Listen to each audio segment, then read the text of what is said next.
Hi, Stephanie. Hi, So, could you please introduce yourself and what does your organization do? sure. My name is Stephanie Wagers, and my husband and I own Connect the Dots Pediatric Therapy, and it's a private practice, and we serve children birth to 18, serving OT, occupational therapy, physical therapy, and speech therapy. Awesome. And what's the need that you saw, like, in order to start all of this? Like, what sparked that? Well, I've always had a love for pediatrics, and I worked in an outpatient private clinic in Portland, started one down here for another business in Portland, and then we eventually just took it over and it started growing and growing and growing. Um, we just love to help kids meet their highest potential, and that's kind of what got us where we are. Awesome, awesome. Yeah. What are some particulars about how you serve people? Like occupational therapy, that sounds like kids are getting a job. So, Yes, it does. I know. It's not my favorite term for what we do with kids, but as far as occupational therapy for kids, we're looking at what occupations they do during the day. They have to get dressed, they have to eat, they have to play, they have to go to school, they have to manage homework. So an occupational therapist is going in and helping the family assess what's working really well and what might be hindering them from getting those jobs met. So, gotcha. yeah. Okay. You mentioned like these different types of therapies and whatnot. Can you give us a little bit more on like how that helps kids and what that process is like?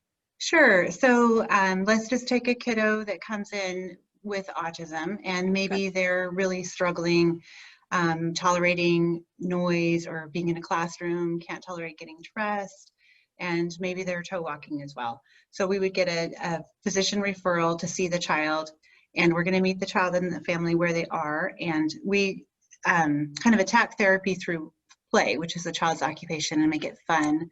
So we'll work with the family and the child to help address those goals through specialized activities that we do and meet their needs. Yeah. All right. And you mentioned referrals. So Mhm. is that how people can access your services? Like what are the routes that people go to get to you? Yeah, so we do require a physician referral, but anyone can call the office and we can kind of help step them through the process. But they do need to go back to their doctor and then get a referral. And then we'll have a referral coordinator reach out and get the ball going. It's awesome that you guys will help them like navigate that process because It's I a know that scary can be like, process. yeah, Yeah, like for a that can lot of be, families, we just try and help them get through this process. It's hard to come to a realization that something's not going well with your child. So we really like to get in there and just kind of help them step along the way. for sure, for sure. That's amazing. Um, so what are some main programs that you'd like to tell us about? We have occupational therapy and speech therapy, which um, addresses um, communication, feeding, oral motor swallowing, reading, even and executive functioning. And then physical therapy. Um, a lot of people think of adult physical therapy, but for kids, it can address muscle tone, balance issues if they're playing on the playground, and that's difficult for them as well.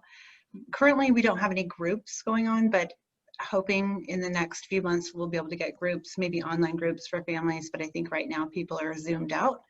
Um, and then exciting in Roseburg, we're going to be moving to a new, bigger building, which will allow us to expand our staff and hopefully expand services. Yeah, we're very excited.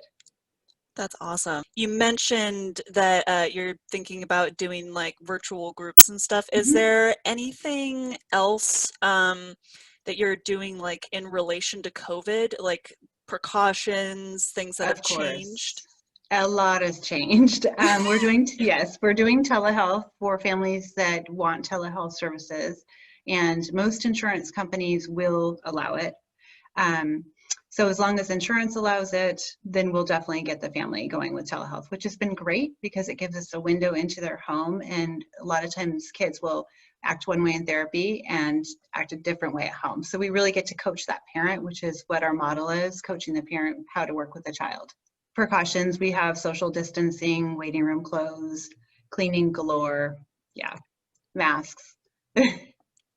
Awesome. That's great to know. So that actually sounds like kind of a boon that you can offer like telehealth services and kind of like distinguish that difference of how the kiddo's acting at home versus at therapy. I think that's Right. really And interesting. yeah, it's fun to have a window into their home also and be like, hey, you could use that couch cushion as a stepping stone in your obstacle course, or if they're having feeding difficulties, you might look at what they're using for their utensils and their plates, or even, what's your food setup like, your high chair. Yeah. So it's a Yeah. lot of fun. It's great. Yeah. Yeah, that's awesome. Oh my gosh. Yeah, that makes me psyched. Good job. That Thank sounds you. great. So who do people get a hold of for more information and how? Great. So they can call the Eugene office, 541-255-2681, and get the ball started. You can also look at our website, which is CTD, pediatrictherapy.com, and it'll map you through how to get started, meet our staff, what to expect. And we've got a lot of blogs that we've posted on there to help families kind of navigate different things. Awesome. And we'll have that information in the description. Alrighty. Well, that's all I have for you today. Thank you so Um, much for having me. yeah. Thank you for coming. All right. You have a great day. You too.